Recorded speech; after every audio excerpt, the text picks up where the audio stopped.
สหายเกียร์อูสิทธิเดชวีรชนแห่งงานนักพัฒนาดีเด่นแห่งชาติกรรมการแนวลาวสร้างชาติแขวงสวรรณเขตเจ้าของโรงงานผลิตน้ำดื่มน้ำก้อนโลมาคำได้เป็นเกียรติขึ้นประกอบคำคิดเห็นต่อกองประชุมใหญ่ผู้แทนองค์คณะภาคแขวงสวรรณเขตครั้งที่10เพื่อยั่งยืนถึงผลสำเร็จในการนำพาซี่นำองค์คณะภาคแขวง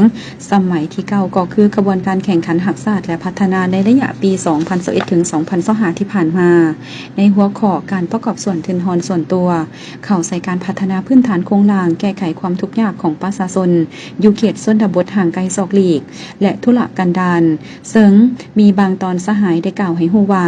ในหลาย10ปีผ่านมาข้าพเจ้าได้มีส่วนร่วมในการพัฒนาและได้บิแบ่งประกอบส่วนช่วยเหลือสังคมเข้าในกิจกรรมต่างๆหลายบ่อนละเล็กบ่อนละหน่อยตลอดมาเส้นต่อเวียกงานการศึกษาได้ก่อสร้างโรงเรียนประถม3หลังเวียกงานสาธารณสุขได้เจาะน้ำบาดาลก่อสร้างวิทย์ไทยเวียกงานโยธาก็ได้ก่อสร้างซ่อมแปลงเส้นทางดินแดงอัดแน่นซ่อมแปลงขัวก่อสร้างท่อระบายน้ำลอดทางช่วยเหลือผู้ประสบภัยพิบัติอยู่ภายในแขวงต่างแขวงและเวียกงานสำคัญขององค์การจัดตั้งภาครัฐภาคส่วนสังคมอุปถัมภ์คนอนาถา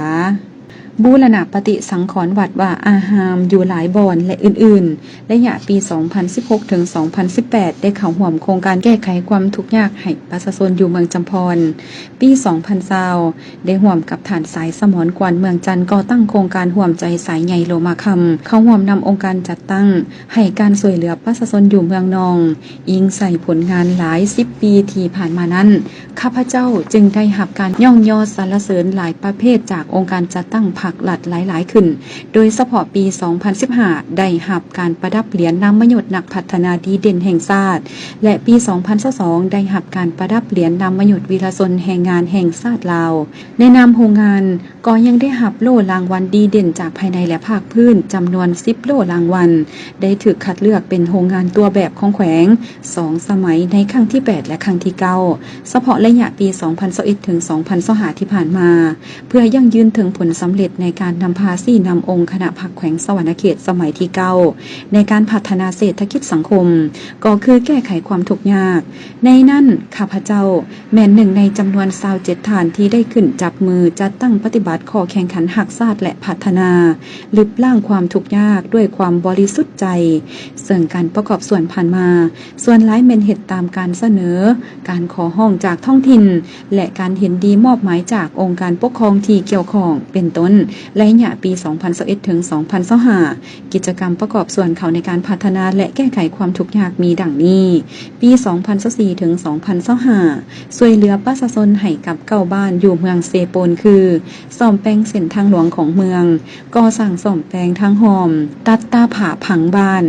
ก่อสร้างท่อระบายน้ำลอดทางรวมจำนวนทั้งหมด66เส้นถมปรับดินบ่อนอยู่อาศัยให้ประชาชน42ครอบครัวถมปรับเดินห้องการบ้าน1แห่งถมคุ้มใหญ่ปรับเดินโรงเรียน3แห่งเดินกีฬา2แห่ง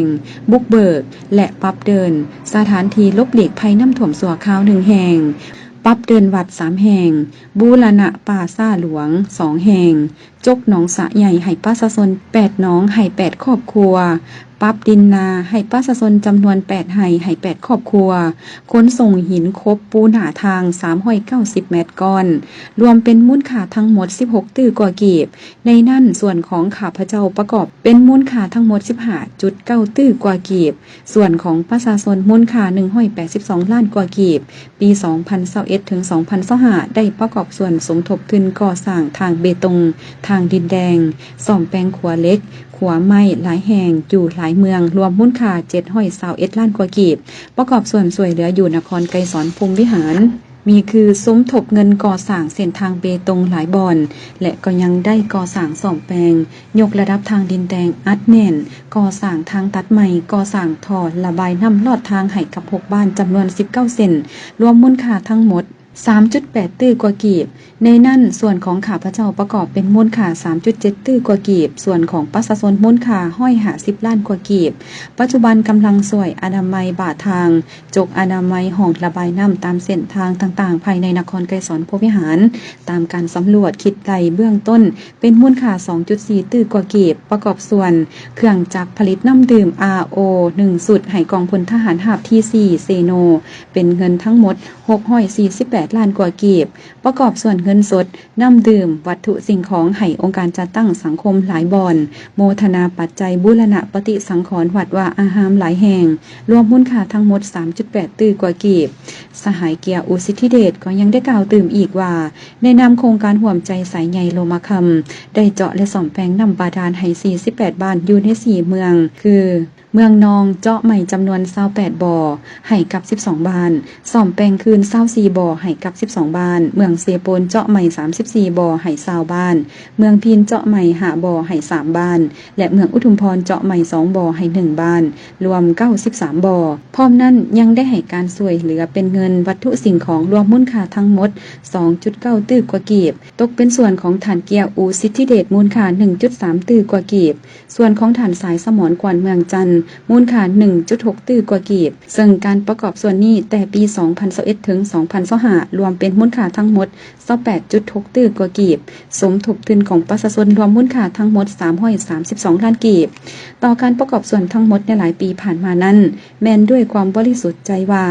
ได้มาย้อนแนวทางนโยบายของพรรคหลักที่ถูกต้องสอดคล้องว่ารวมเว้าเฉพาะก็แม่นการนำภาษีนำขององค์คณะพรรคแขวงสวรรณเขตสมัยที่9ซึ่งเวลาใดเพิ่นก็เอาใจใส่นำภาษีนำติดตามสุขยู่ใกล้สิทธิแทศเป็นประจำพร้อมอำนวยความสะดวกและหลายภาคส่วนการจัดตั้งในสังคม